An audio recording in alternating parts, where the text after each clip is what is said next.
आज माझी बायल कामावरून घरात लवकर येईल. भरलेली बॅग बघून ओवीन त्यातला सगळा बाहेर काढल्या. तवसर ओवीन रिंग बोटात घालून सगळं खाऊन टाकलं. तसं बायलेन आज सँडविचचं बेत केलं. उभी राहून तिथे कांदे खरडूक लागली. मग काय चुन्याची पुडी खोलते तशी बटरची पुडी खोलल्या.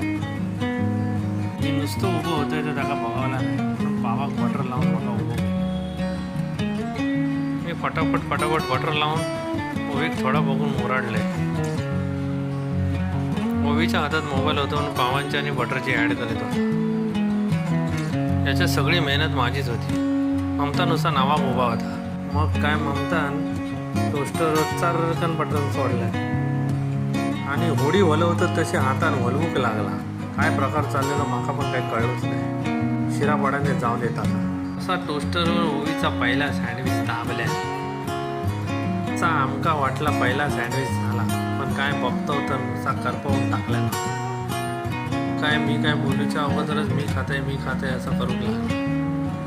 ओवी आम्ही नंतर मस्त चांगला सँडविच बनवून दिला. सँडविच समोर यातच पहिलो रवको घेतल्या आणि काम खते केले. प्रत्येकाच्या वाट्याक दोन सँडविच केली आणि मी पण काय थांबतोय काय, डोळे वर करून मी पण सँडविचचा आस्वाद घेतलाय आणि चटई खात बसून पुढचा काम निपटवले.